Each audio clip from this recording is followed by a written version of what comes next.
ሰላም ጤና ይስጥልኝ የዘወትር ፕሮግራም ተከታታዮች በዛሬው ዕለት የጉለሌ ክፍለ ከተማ ሴቶችና ህጻናት ማህበራዊ ጉዳይ ጽህፈት ቤት በሴቶችና በማህበራዊ ዘርፍ በ2018 በጀት ዓመት እያከናወነ የሚገኘውን ዋናውና ተግባራትና በቀዳማይ ልጅነት ዘርፈ ብዙ ስራዎች መከናወናቸውን ለማሳየት ወደድን። ተከታተሉ።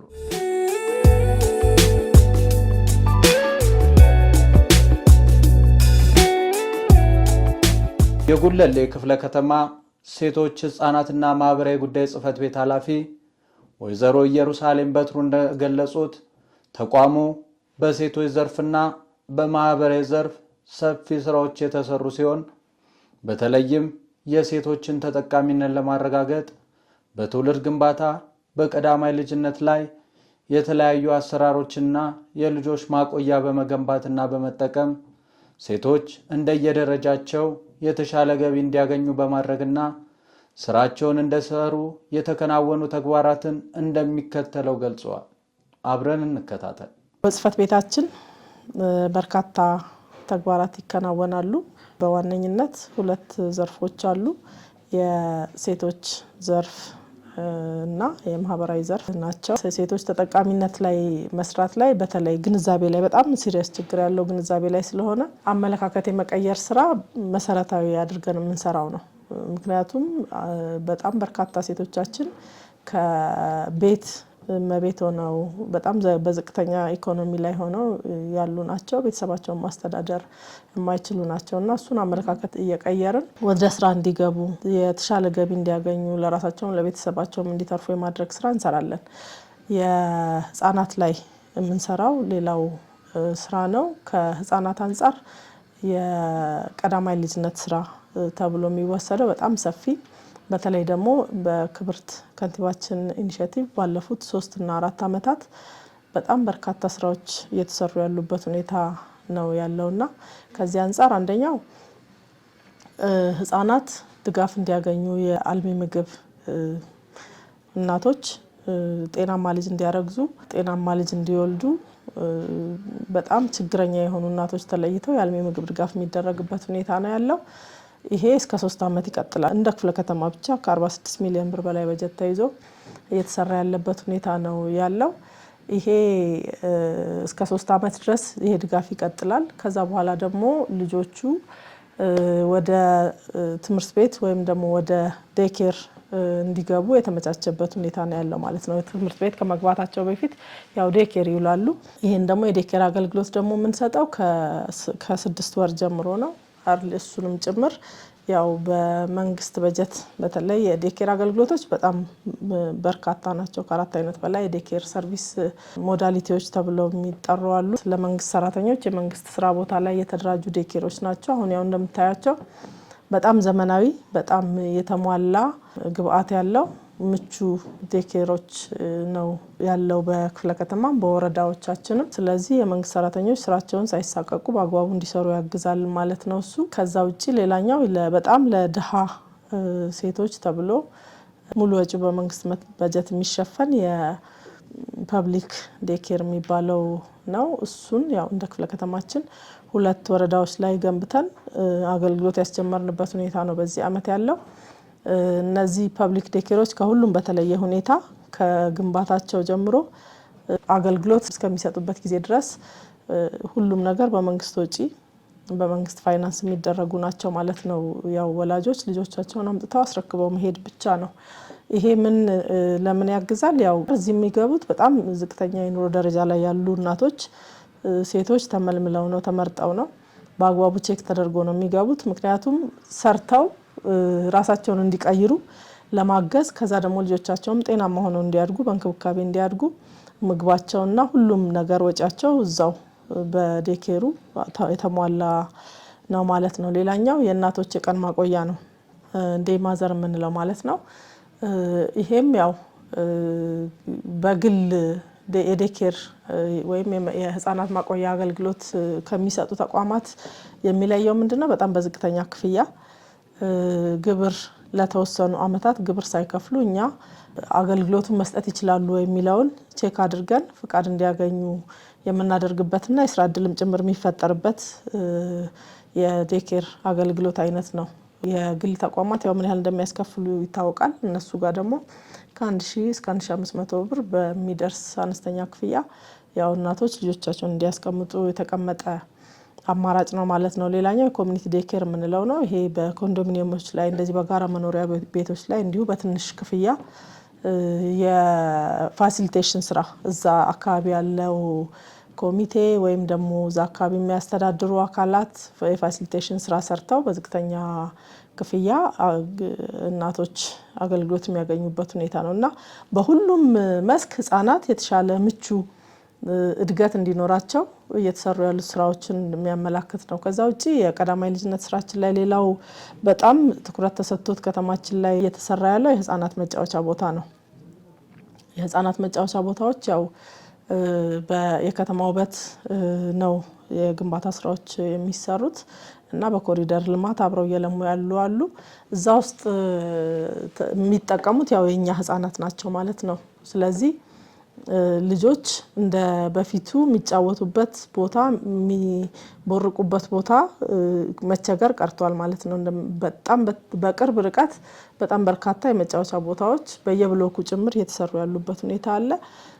ይሄ ደግሞ ለህብረተሰቡም ለእናቶችም እረፍት የሰጠ ልጆችም ደግሞ በተገቢ መንገድ እድገታቸው የተሟላ እንዲሆን ያገዘ ነው ብዬ አምናለሁ። በጣም ደግሞ የከፋ ችግር ውስጥ ያሉ ህጻናት ደግሞ ወላጆቻቸው ጥለዋቸው የሚገኙ በተለያየ መንገድ ወላጆቻቸውን ያጡ እና አቅም የሌላቸው በተለያየ ህመም ምክንያት ልጆቻቸውን ማሳደግ የማይችሉ የሚያሳድጉባቸው የተለያዩ አማራጮች አሉ። ህጻናት ማሳደጊያ በሚገቡ አሉ፣ ባደራ ልጅነት የሚያሳድጉ አሉ፣ በተለያየ መንገድ በተቋም አገልግሎትም ጭምር የሚደገፉ አሉ ማለት ነውና የቀዳማይ ልጅነት ስራ ላይ የምንሰራው ስራ በጣም ሰፊና ህብረተሰቡንም የጠቀመ ለቀጣይ ደግሞ አገሪቱን የሚረከብ የተሟላ ጤናማ የሆነ ንቁና ብቁ ዜጋ ለማፍራት ትልቅ ሚና የሚጫወት ነው ብዬ አስባለሁ። በተለያየ ሱስ ውስጥ ያሉና በሴተኛ ዳሪነት የሚተዳደሩ የነበሩ ከአረብ ሀገር የተመለሱ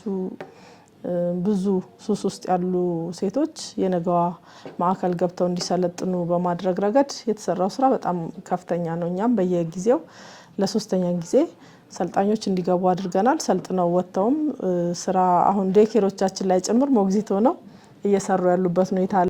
በጉለሌ ክፍለ ከተማ ነዋሪ የሆነችው ወይዘሮ ኑሪያ መሐመድ እንዳለችው በተለያዩ ጊዜያት አማራጭ ስራዎችን በመሞከርና ወደ አረብ ሀገር ስትሰራ የቆየች መሆኗን በአሁኑ ሰዓት የአካባቢውን ሁኔታ በመረዳት ሁሉም እናቶች እንደ አቅማቸው የሚከፍሉበት የህፃናት ማቆያ በመክፈት ለማህበረሰቡ አገልግሎት እየሰጠች እንደሚገኝ ገልጻለች።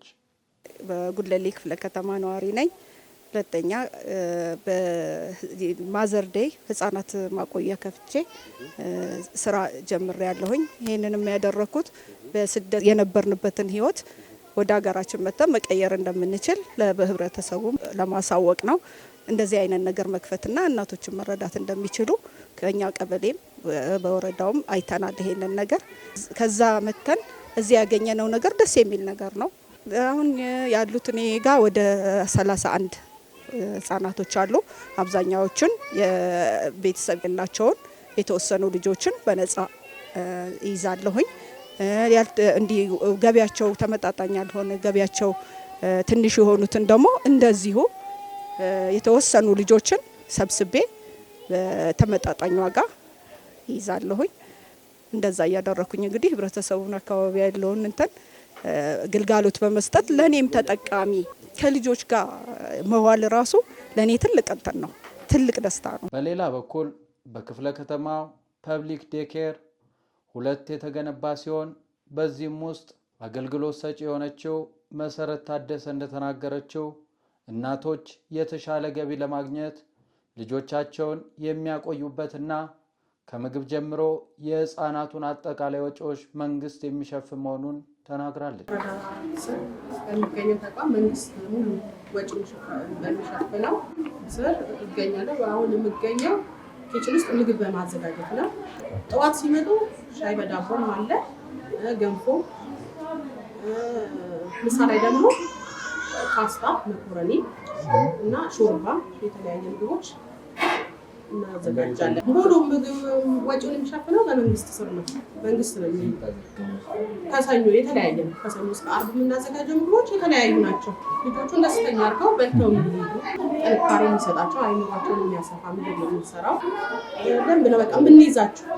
በተጨማሪም በሞግዚትነት አገልግሎት እየሰጠች የምትገኘው ወጣት የማታ እንደተናገረችው የህፃናትን አእምሯዊ፣ አካላዊ እድገት ለመገንባት የተለያዩ ፕሮግራም በማውጣት እየሰሩ መሆኑን ገልጻለች። እዚህ ህፃናት እንክብካቤ ነው፣ ሞግዚት ነኝ እና ልጆች ቀጥታ ጠዋት ሲመጡ የምናደርገው የየራሳቸው የቀን ውሎ አላቸው እና መጀመሪያ ጠዋት እስከ 3 ሰዓት ድረስ እንቀበላለን።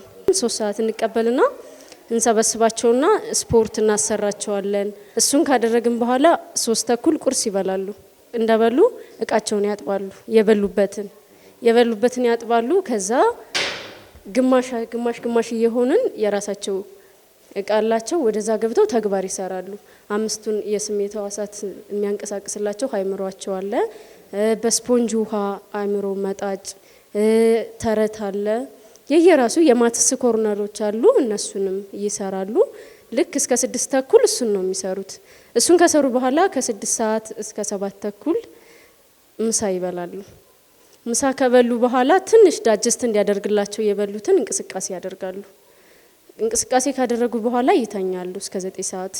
ልክ እንደተኙ ወላጅ እየመጣ እስከ 11 ተኩል እንሰጣለን ማለት ነው። ይሄን በዚህ ነው የቀን ውሏቸው የሚካሄደው። ከመጫወት ባለፈ ማትስ ይሰራሉ። ቅደም ተከተል አለው፣ ቁጥር አለው፣ ሂሳብ አለው፣ ኤቢሲዲ አለው። ይሄን ይሰራሉ። ልብስ ማጠፍ ደግሞ ለወደፊት የራሳቸውን ያጥፋሉ። በዛ ላይ ደግሞ አይናቸው አይምሯቸው ይቀናጃልና ተመስጦ ያደርጋሉ ማለት ነው። በተጨማሪም በማህበራዊ ዘርፍ በኩል በአካል ጉዳተኛ፣ በኑሮ ዝቅተኛ የሆኑ እናቶች ተቋሙ ተጠቃሚ እንዳደረጋቸው ሀሳባቸው እንደሚከተለው ገልጸዋል። የቆዳ ስራ ነው የምንሰራው እና አካለ ጉዳተኞች ነን፣ ተደራጅተን ነው የምንሰራው እና ሴቶችና ህጻናት ናቸው ይሄን እንትን ያሉልን ማለት ነው። ተወረዳ መልምለው አሰለጠን። ከዛ መንግስት ቦታ ሰጠን። አካለ ጉዳተኞች እንደሆን መጠን ምንም ገቢ የለንም ነበር እና ተመጀመሪያው አሁን ስራ ፈጥሮልናል። መልካም ነው። ዋው ማለት ስራ አለኝ ብዬ እወጣለሁ አሁን ማለት ነው። በፊት ቤት ነበር ምን ውለው። እኛ ደግሞ በጣም የተጎዳን ሰው ስለሆነ መንግስት ጥሩ ነገር አድርጎልናል። ሴቶችና ህጻናት ወረዳ ወሰዱን። ከዛ 5 ዶሮ መኖ 50 ኪሎ አድርገው ሰጡን። እስከ ቤታቸው ነው የሰጡን። ዶሮቹ ስለጠበበኝ ነው ቤት የቀየርኩት አሁን እና ያንን ጭነን መጣን። ያን 5 ዶሮ እንቁላል እየወለዱ አደጉልኝ እና በጣም ነው በእውነት እኔ የማመሰግነው። በበኩሌ እኔ በእንቁላሉ እየሸጥኩኝ መኗቸውን እያበላኋቸው ጥሩ ደረጃ ላይ ነኝ አሁን ያለሁት። ጥቅም አለኝ። እንቁላል አገኛለሁ፣ ይወልዱልኛል። ያችን እየሸጥኩኝ እንቁላሏ መኗቸውን እገዛለሁ። ለራሴም ደግሞ ለቤቴ ለሆዴ ይተርፈኛል። እንዴ ከሰራ ሰው ደሃ ከሰራ በእውነት ከፍ ይላል። እኔ አሁን መንግስት በእውነት እኔ በጣም ነው እኔ የማመሰግነው ለእውነቱ። አሁን እኔ ሽጭና አልሸጥም፣ እኔ ይጠቅሙኛል አልሸጥም እያልኩ ሰው ሽታቸውን እየጠላ እኔ ሽታቸውን አልጠላም። ምጥብ እያረኩ እንደ ጻን ልጆቼ እያጠብኩ ማዳበሪያውን ምኑንም እያጠብኩኝ በደንብ አድርጌ ዶሮቼን እንከባከባቸዋለሁ። በመጨረሻም የጉለሌ ክፍለ ከተማ ሴቶች ህፃናትና ማህበራዊ ጉዳይ ጽህፈት ቤት የሴቶችን ተጠቃሚነት ለማረጋገጥ ከመንግስት ሰራተኛው እስከ ታች ድረስ ያሉትን እናቶች የተለያዩ የህፃናት ማቆያ አሰራሮችን በመቀየስ ልጆቻቸውን ያለምንም ጭንቀት ማቆየትና ገቢያቸው እንዲያሻሽሉ የማድረግ ስራ ተጠናክሮ ይቀጥል በማለት ፕሮግራማችንን ቋጨን። ቸርን ሰንብቱ።